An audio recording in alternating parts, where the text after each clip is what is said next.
This program provides education, not advice. Sponsors pay a fee for endorsements and interviews. See the truthayf.com disclosure page for details. This is where technology, innovation, and personal finance come together. This is the truth about your future with Rick Edelman. It's Friday, February 16th. On today's show, why we need more people to become financial advisors, plus a conversation with Richard Jackson, Oklahoma's Deputy Attorney General for crypto. I know you're busy working to prepare for your retirement. After you retire, will you fire your lawyer, your doctor, your accountant? Will you fire your financial advisor? You might not plan to fire any of them simply because you retire, but they might fire you, especially your financial advisor. That's because not only are you thinking of maybe retiring, your financial advisor might be thinking that as well. A new study says 38% of all advisors, 4 out of 10, are going to retire over the next 10 years. And of the new advisors who are going to replace them, 72% will quit the industry within their first 5 years of being an advisor. In other words, we aren't going to have enough financial advisors in years to come. The time in your life when you're going to need your advisor most, they truly might not be there to help you. So, simple question for you. How old is your advisor? What are their retirement plans? Have you discussed all this with them? There's really just one question for you to give your financial advisor. What is their succession plan? The ideal situation is where your advisor works as a team with other advisors. Even if your advisor's not around, there are others who can step in right away seamlessly. They understand the advice you've been getting. They're familiar with the investments you own. They've got access to your accounts and your documents. Everything is simple and seamless. But too often, financial advisors work solo. They've got no assistant and no colleague you can turn to. When your advisor quits or simply is on vacation or in the hospital, you're on your own. Or when they do quit, they're going to sell their practice, meaning they're going to sell their book of business, meaning you and your account. The buyer of that practice wants the revenue that you generate via the fee you pay. But the new advisor, the buyer of that practice, knows nothing about you or your account. They might not even agree with the advice that you were getting from the old advisor, the current advisor you have. This means you might be able to expect completely new advice, which you might not like, or which might create hassles or work for you. So for all these reasons, you've got to talk to your advisor today. And if you are that advisor, you need to talk to your clients today. You need to give them reassurance that you've got this covered for them, just like they'd expect. And don't think this isn't an issue if your advisor says they have no plans to retire. Remember, advisors can get sick, they can get injured, they could simply be away on vacation. The average financial advisor in this country is near 60 years of age, and by age 60, 1 in 10 people will have Alzheimer's. Is it possible your advisor could become too ill to serve you? This is why you need to have a conversation about your advisor's succession plan. The SEC demands that financial advisors have a succession plan. You want to ask your advisor to show you theirs. I want you to know that Wealth Management Convergence, which I've created, is coming to West Palm Beach March 10 to 12. It's exclusively for financial advisors. You'll get the investment strategies you need today with no breakout sessions, no PowerPoints, and only financial advisors and REA firms allowed to register. You'll learn from some of the most successful people in this business with conversations on generative AI, exponential technologies, longevity, estate planning, crypto, a whole lot more. Free one-on-one meetings and dine-arounds with plenty of CE credits. West Palm Beach, March 10 to 12. I've got a promo code for you too, exclusively for advisors listening to this podcast. Use the link in the show notes to register.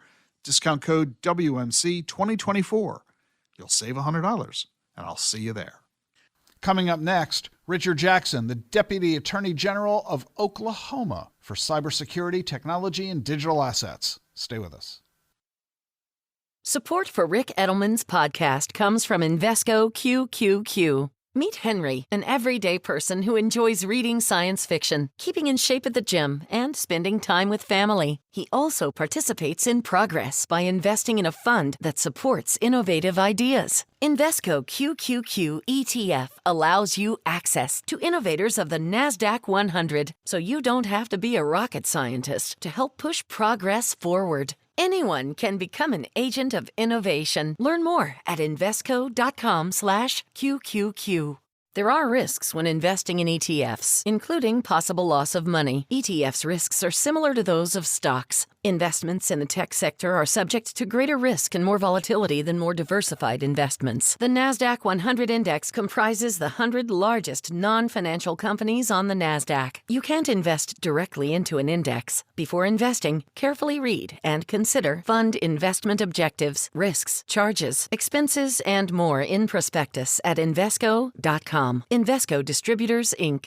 The Truth About Your Future with Rick Edelman is brought to you by Schwab. You want control of your financial future, and Schwab knows that. That's why when it comes to managing your wealth, Schwab gives you more choices, like full-service wealth management and advice when you need it most. You can also invest on your own and trade on Thinkorswim, the powerful award-winning trading platforms. Plus, you'll get low costs, transparent pricing, and 24/7 live help. Because Schwab understands it's your financial journey, and they believe you should have choices in how you invest. Visit schwab.com to learn more.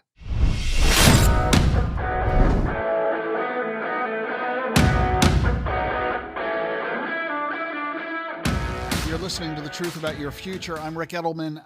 We talk a lot about crypto in this program. It's probably about 20% of our content because it's just such a dynamic and I think exciting thing to talk about. One of the myths, I'm not even sure if it's a myth, maybe there's some accuracy to this, is that the federal government has not yet released any substantial legislation or regulation in the field of crypto. Gary Gensler, the SEC chair, has been adamant in saying we don't need any new regulations. There are plenty of existing regulations. Congress has been offering a lot of bills in the world of crypto, but none have been passed as yet. But does that mean nothing is going on in the world of crypto from a regulatory legislative perspective? Or is there total silence? Well, there really isn't, because what's happening is, since the federal government hasn't really been doing a lot, the states are starting to pick up the slack. And one of the states that has been very forward in this is a state that I think might surprise you. I'm very happy to bring onto the program Richard Jackson. He is the Deputy Attorney General of Cybersecurity, Technology, and Digital Assets for the great state of Oklahoma. Deputy Attorney General, thank you for joining us on the show. Thank you for having me. Glad to join. Deputy Attorney General for Cybersecurity, Technology, and Digital Assets. I mean, not only is it a mouthful, it doesn't strike me as something intuitive that Oklahoma, or any state, would come up with a position like this. So you've got an economics degree and a law degree. You hold a lot of cybersecurity designations. Among others, you're a certified and information systems security professional. You also hold a Series 65, so you're very familiar with the securities laws. And my favorite, and I just want to give you a quick shout out, you're in the U.S. Marine Corps Reserves as a liaison officer in the Office of Research and Engineering in the Department of Defense. Thank you for your service in that regard. Thank you for your support. Why is it that Oklahoma has created this position, establishing you as the state's subject matter expert on cybersecurity policy, regulation, compliance, innovation, entrepreneurship, and particularly the digital assets industry? Well, so I will have to say that I really love the thesis of the show that technology will be transformative in every aspect of our lives. And I share that perspective with you, and I'm sure your listeners as well. Where the position actually comes out of and why Oklahoma is one of those kind of fortunes of circumstance, in that I am in Oklahoma, and through a series of observations and personal experiences have been able to, in my mind, create a common thesis between cybersecurity technology and digital assets. And so I will actually take your thesis and add a little bit of a qualifier to it and say that if we want to maximize the opportunity that novel technologies present, like all good investments, there's a time function associated with it. And so we are up against the clock in some respects. to achieving the maximum benefit that could accrue from novel technologies. And so it's through that series of observations and personal experiences that I articulated to our Attorney General, Gentner Drummond, a reason why that Oklahoma wants to take a thought leadership position in each of those industries or verticals. He agreed and now has allowed me to be the vanguard for Oklahoma's opportunity to really lead in novel technology. And so this is a new position, didn't exist before. You really championed this concept. Tell me your journey down that rabbit hole. How did you make the connection between cybersecurity, which I think everybody knows why that is so vital, and the link to digital assets? Sure. So it starts all the way back, I think, in 2014, 2015. I was originally an oil and gas attorney and then moved into cybersecurity for the opportunities that I think were dramatically beginning to emerge in that time. We were really catching a hockey stick in the industry in terms of public awareness, public perception, and in the need, particularly in government, for having true cybersecurity capabilities. So in studying the industry and then learning and gaining experience in cyber as a practitioner, as a legal participant, I saw kind of the opportunity set that we'd seen or were needing to see in terms of a critical vulnerabilities. And we were focusing mostly on vulnerabilities as it relates to critical infrastructure, things like personal data security, the financial security of the United States, many of the things that we hear about in the news, unfortunately, every time that there's a breach. So I recognized that there was an opportunity in the negative sense that if we don't do something that we're remaining at risk.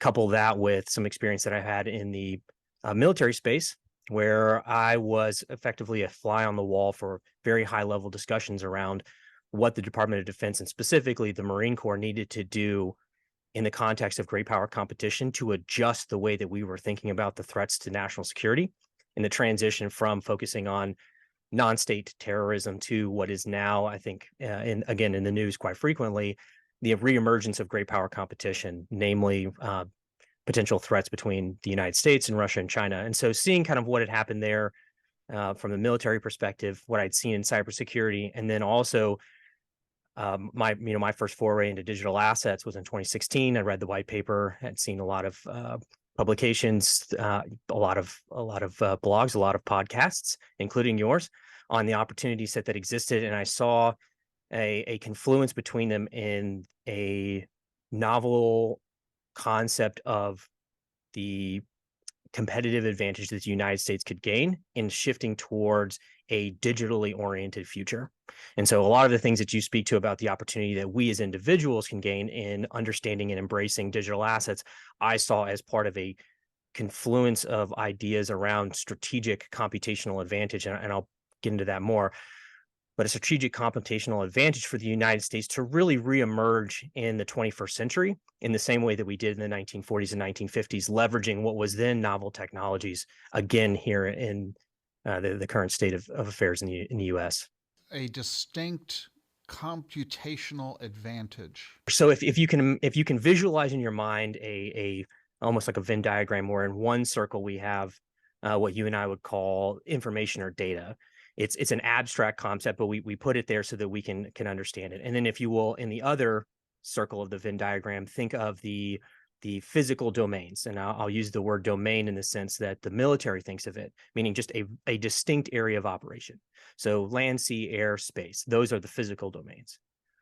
Where the information domain and the physical domains are tangent to each other, where information flows back and forth, where data flows back and forth from observations in the physical world, and then what we do to understand or compute or exchange value, is that there is a logical domain that we will refer to, or I will refer to, as the cyber domain, right? It's a logical connection between information and the physical world that we just have to mentally construct to be able to move back and forth.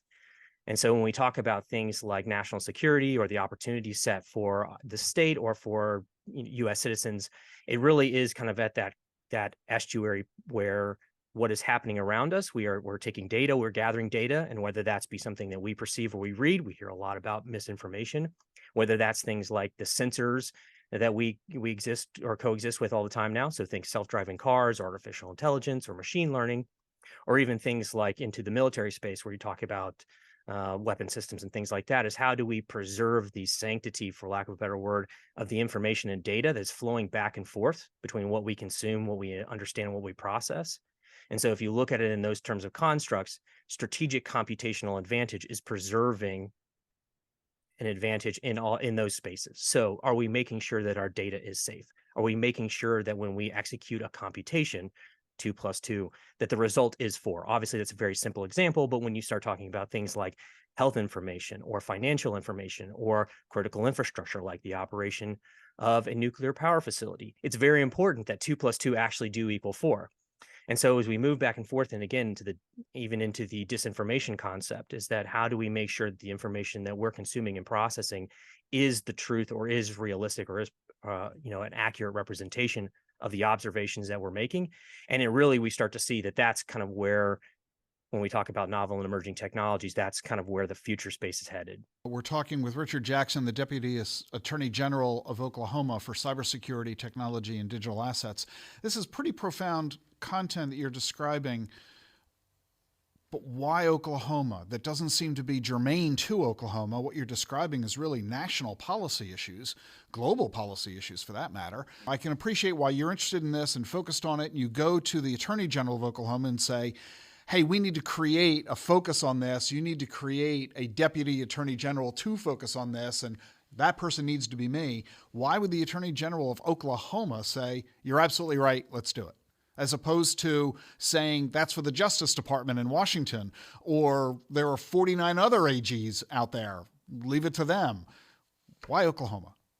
Sure. So I think I will use digital assets as a microcosm for all of what we've described, in that as the federal government has, for lack of a better term, displayed either their antipathy or antagonism towards the digital asset industry, and quite frankly, an unwillingness to provide meaningful guidance, is that at the state level, not just in Oklahoma, but nationally, we recognize that there is an opportunity for those who are willing to act in the absence of certainty to wade into questions of law and policy, technology. And if you can gather subject matter experts to approach or to seek correct answers or right answers, that the states can step in and assert their sovereign privileges and say that in the absence of federal action, we will act.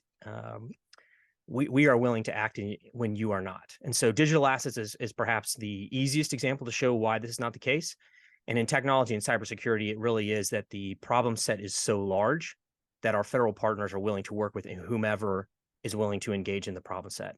And it just happens to be that as a resident of Oklahoma, I was working in Oklahoma as in cybersecurity. Now, prior to this role, it's just one of those things that we have a very action-oriented Attorney General here in Oklahoma. And so when I brought him the opportunity and said this, I think there's a very realistic value add for why you, the Attorney General, and why Oklahoma as a state wants to lead in these spaces, that there is an opportunity to do so. It's not to say that there isn't the same kind of action happening around the country. It's just I'm leveraging, we'll call it a competitive edge or a competitive disposition, in that I want to move faster, better. We want to accomplish more. And while I'm more than happy to have other states participate, is that I intend and will succeed in making Oklahoma the premier jurisdiction for each of these things. In other words, if not us, who? If not now, when? So God bless. I'm really glad you're taking that initiative. So what are the policy goals that you have? What is it that you say you are going to succeed at? What is it you're trying to accomplish? Sure. So I'll approach each of my three divisions in line. So in cybersecurity, the first thing that we're seeking to accomplish is to modernize the cybersecurity legal and regulatory environment in the state. So looking at current state of our law and policy as it relates to cybersecurity, looking at the best practices that our federal partners or subject matter experts say that this is really where we need to go, updating our laws and our statutes to reflect those best practices, and really lean into being, again, a thought leader in the cybersecurity space, knowing that cybersecurity is a foundational element of the transition into a digital future and advanced technology future. And so even if we didn't seek to be a preeminent jurisdiction, we would need to catch up in this space anyway, because like many things, the government tends to be about 20 years behind private industry. And so we have a lot of catching up to do. And what we've seen around the nation, I mean, I wake up every day to a new headline about someone being hacked, someone being held hostage or having data stolen, or you name it. I recognize that from a consumer protection perspective, from a thought leadership perspective, that the state really needs to step in and modernize and quite frankly, lead from the front on this effort. So that's cybersecurity. And in digital assets, I think that one kind of speaks for itself, is that there's, to your point, there's been a lot said in Washington, D.C., but not a lot done. I won't call it virtual signaling. I'll call it intent signaling. And this is rank speculation. It is our federal lawmakers, our federal agencies demonstrating to the public what they would like to do and testing the waters and seeing kind of what they can get away with. I think we're seeing a lot of jurisdictional infighting between the SEC and the CFTC over whether or not certain assets are within their purview.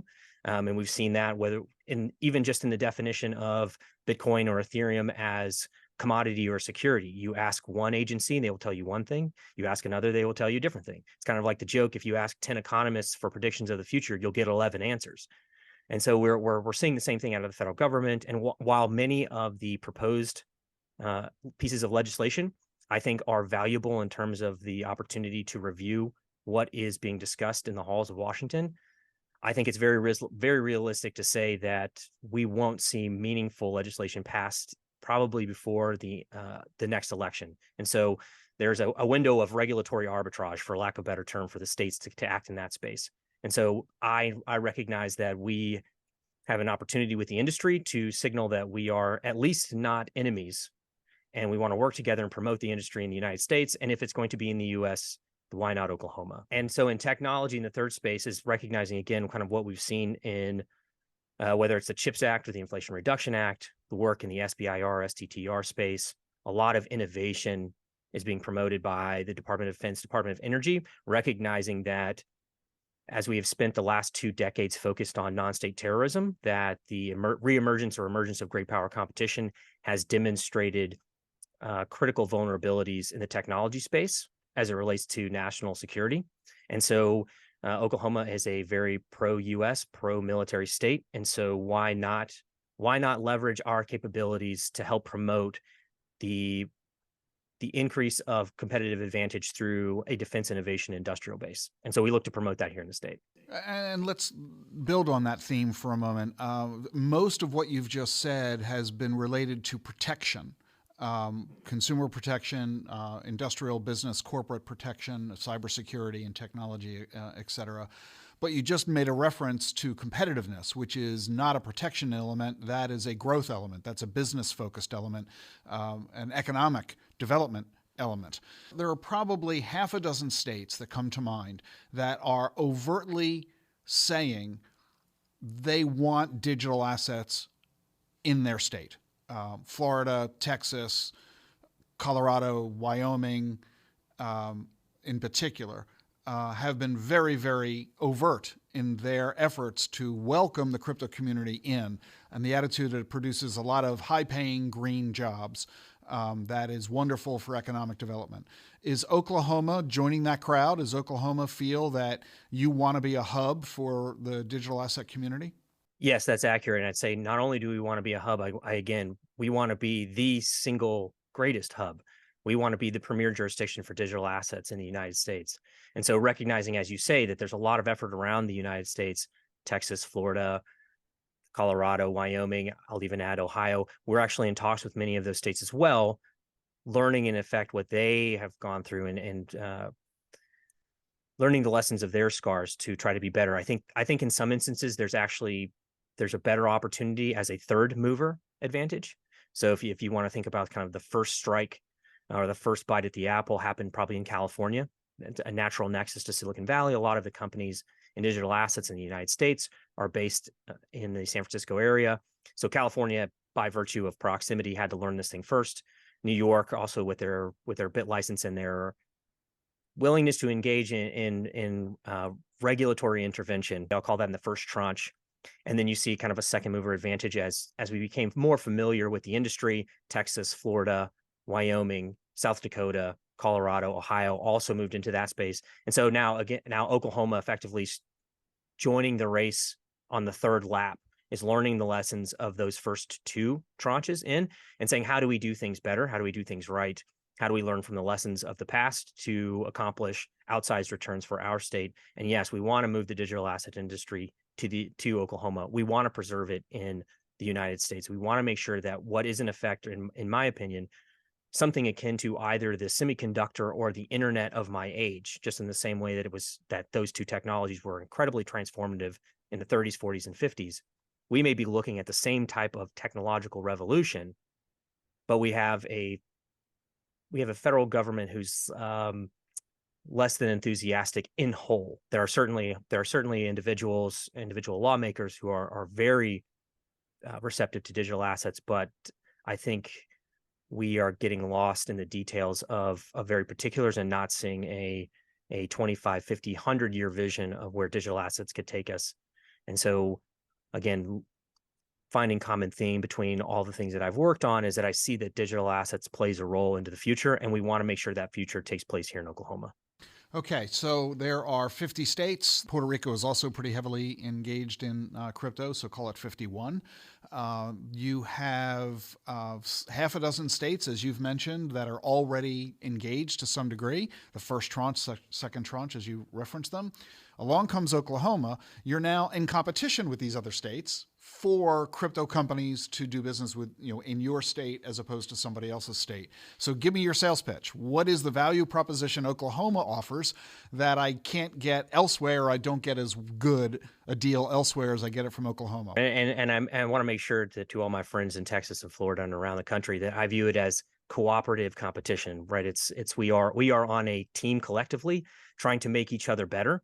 I just happen to think that I'm the fastest guy on the team, and now let's go race. So what's the sales pitch? So the sales pitch really is, it relates to the ability for Oklahoma to execute at a speed and a tempo that other states have demonstrated they're not willing to. I am not a government guy. I do not intend to remain in the public sector, not because I don't value it, but because I like many, bristle against the institutional inertia that comes with the pace of operations inside of government. But I recognize that it's a necessary element to achieving transformational changes, working with and through government operations to accomplish that. So how do we take what is effectively an innovation or startup mindset that exists in the private sector and bring it into the public sector? And that is, I think, where we see a competitive advantage as related to our other states that we're certainly working with, but competing against, is that we will move faster, we will do better, we will accomplish more in less time, we'll be more receptive, we will be proactive, we will do all the things at a pace and operation that other state governments don't think that they need to. And that we as Oklahoma, recognizing, again, that we're on the starting line while others are on their third lap, that we have to do something to be faster, better, and quicker. And so it's again, the question, I think, why the Attorney General's office? Why not anywhere else? Is because we have the ability to move into executive circles. We have the ability to move into legislative circles. We have the ability to move into judicial circles, and we can gather coalitions of the willing effectively and say, if we can establish systems and processes in the state, we will see outsized gains as it relates to this and many other industries. You've talked about policy issues that make Oklahoma favorable. How about physical issues? For example, Bitcoin miners. These are massive operations. They buy a lot of land. They bring a lot of technology into a state. They are always looking for a home to place their mining operations in, and they're generally looking for low-cost operational environments. They want to buy land cheap, they want to be able to hire inexpensively, and they want to be able to power their equipment at low cost. Does Oklahoma have any particular advantages for Bitcoin miners in your state compared to other states? Well, we actually excel in all three of those things that you mentioned. First off, Oklahoma is a very large state. We have a lot of land that is for sale. The second thing, cost of living, cost of labor, cost of operations here in the state are very low. And we also, as a very energy intensive state, offer the opportunity for low cost power generation. So combining those three things is a very receptive jurisdiction for proof of work mining Bitcoin specifically. And right now it really is a question of outreach and perception, is that I think Texas tried to lead in that space and say, we want to bring this industry here for all the reasons that Oklahoma can articulate. Is this now that we are coming up to speed on how to engage with industry, how to communicate the value propositions in this state. And so whether it be low-cost power, lots of water. Again, you need to power it. You also need to cool it. We have a lot of water in the state of Oklahoma. We have a lot of land. And now, again, layering on the policy element is that you have a state government that is increasingly warming to all of the opportunity that digital assets and proof of work mining presents to a state, many of which I think your listeners will be familiar with and having gone through basically the entire catalog of all your episodes. Yeah, thank you. When you say energy intensive, I just want to make sure everybody recognizes this. Oklahoma is one of the major oil states of our country. So you're producing the oil right there, which leads to the energy availability at low cost. And not just oil and gas, we're actually one of the largest producers of clean energies. So solar, wind, and other non-traditional sources of energy. It's a very important, I was an oil and gas attorney in my former life. And going through undergrad, one of my undergraduate degrees is energy management. And at the University of Oklahoma in the energy management program, they spoke to that change of perception is that if we think of ourselves as oil and gas producers and not energy producers, we're missing a large opportunity set, even though we recognize that what we're doing is generating, at the end of the day, electron force transformation of molecule to useful output. And so we, whether it's wind, solar, natural gas, petroleum, Oklahoma is a very, again, energy production intensive state, and we have a lot of opportunities for those who seek to utilize it. Are you discovering that there is an increased level of interest in this conversation with your colleagues around the country? Are other states reaching out to you saying, we see what you're doing, we see what's going on, we see what's happening across the country in the world of crypto, and they're reaching out to you to learn more? And or are they basically saying, glad Oklahoma's doing it, so we don't have to? In some respects, the answer is yes to both. And so Oklahoma is falling in on a lot of infrastructure that the other states have expended a lot of time and energy to create. So things like the U.S. Blockchain Council and all of their subsidiaries, Oklahoma is starting one here as well. And so communities around the U.S. who recognize the opportunities in this space and have done a lot of the legwork in the trenches. Again, a third mover advantage. Sometimes you fall in on things that it's really nice not to have to build the car. You just get to drive it. And so in some respects, we are falling in on all the work of our predecessors, standing on the shoulders of giants, very, very, in a very realistic sense. And in some respects, yes, there's a little bit of deferment in that sometimes whether it's internal politics into a state say that this particular issue is a little too hot for us, or we don't want to attract the ire of federal regulators in this particular space, or for various different reasons, that's not one of our priorities, is that there's an opportunity for Oklahoma to lean in on things that others have either deprioritized or are avoiding to really, again, make nationally preeminent inroads in thought leadership. And earlier you made reference to the fact that this is a limited time opportunity. Why is it limited, and what specifically opportunities are you referring to? Sure. So I will certainly encourage your listeners to go back through the catalog of episodes, because I think you addressed many of them. And so when we talk about what are the risks in time to many of the opportunities we discuss, and I'll speak broadly, cybersecurity technology and digital assets in whole. The first item, again, that we've spoken to is great power competition. The United States is not the only one seeking outsized returns or an outsized competitive advantage in the space. Russia is exploring this. China is exploring this. You're seeing coalitions in South America and African nations are all looking to novel and emerging technologies as a way to gain competitive advantage in geopolitical questions. So in the first sense, the U.S. does not have a monopoly on this opportunity set. Another thing that I think has been on your show a few times is U.S. internal demographic shifts. Well, it's not exclusive to the U.S., but we do have an aging population. I think there's something along the lines of the last report that I read is something like 14,000 of the boomer generation turn 65 every day. So we have a rapidly retiring population, a workforce population. So how can we leverage novel technologies while there's still opportunity to maintain competitive or economic advantage when much of our workforce is leaving? So there's that element. We have economic transformations. I think everyone is familiar and has battle scars for what COVID has done to what we'll call the status quo or kind of business as usual.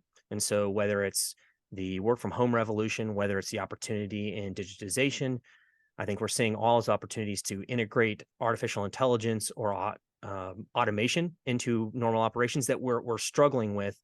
And while the U.S., I think, does have a competitive advantage or a singular opportunity to retain the economic opportunity, we're seeing from jurisdictions around the world that they are incentivizing, just like we are, to come do business in their locations. So Europe, I think you see a lot of work out of the Middle East and their attempts to transition from oil and gas dependency, the UAE being one particular one. The Southeast Asian nations, China itself, we are looking at an opportunity set that we don't have exclusive privilege to execute. And so many of those things are questions of time and effort and energy and willingness to engage with those things. Given all of that, what are you paying most attention to? Well, so I think that, again, technology has the opportunity to transfer everything or transform everything. And so what I'm paying attention to most or looking out for most is solutions to the really hard problems. And I'll use one example of again, how digital assets, I think, can be so transformational.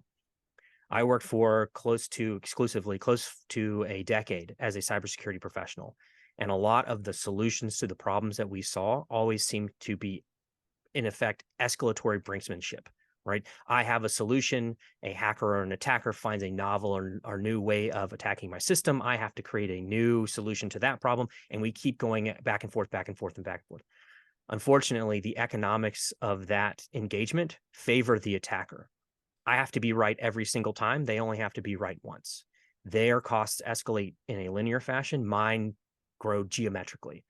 And so one of the reasons why I was as enthusiastic about taking the role that I have today over remaining in the cybersecurity industry exclusively is that we always seem to be chasing our own tail and solving the problems. Interdigital assets. Bitcoin has the opportunity of all the way down into the protocol level, transforming, again, everything that we do as it relates to our digital lives. So you think about phishing attacks or email compromises or systems. Recently released, there's a white paper or a research paper demonstrating how Bitcoin can be leveraged to secure IPv6, which is an internet protocol that is how systems communicate with each other over the internet. Right now, it's a very open permissionless system that was designed for redundancy and resiliency, not for security. And that has echoed through the ages as, again, the internet has been leveraged for cybersecurity attacks.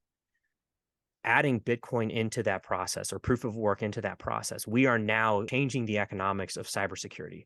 Where my costs grow geometrically, I can now impose a cost on an attacker or a hacker that make their costs grow exponential, where they have to, through the acquisition of Bitcoin or the deposit of Bitcoin in a willingness to engage with me over the internet, they have to put real world costs into the activities and behaviors that they do.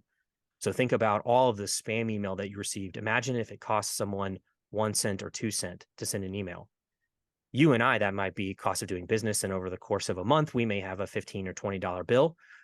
But if you're operating an illicit spam campaign or a phishing campaign, that could be tens of thousands or hundreds of thousands of dollars in upfront costs. And this is, again, one of those ways that I think digital assets can transform our life, is that by changing just the economics of behavior, show me the incentives and I'll show you the outcomes. Well, if I'm imposing a cost on people who are doing bad things that I have not been able to hold accountable before, and now I'm able to hold them accountable, that makes so much of what we're doing so much easier. And I've spoken to here phishing or email campaigns, but think even more broadly. Think about our critical infrastructure. Think about our water distribution. Think about our power distribution. Think about hospitals. Those same types of economics run for the things that we truly do need to keep the life that we have going on today. And so to leverage on a novel technology that changes the cybersecurity landscape, that's really what I'm paying attention to. Things coming out. Again, research is being done every day. How can artificial intelligence improve these operations? How can proof of work mining or digital assets be improved, help to improve all facets of our life? And it's fascinating. I really do. I love what I do, and I wake up every day excited for the future, recognizing that again, that we have to put in the energy and we have to put in the effort to make sure that we accomplish the opportunities that are presented to us. But that's where I look to. Is I think we have a chance to not only make our lives better, but also to provide hope to others, and that the future can get better. And these novel and emerging technologies are the pathway to do that. And how optimistic are you? Are you confident?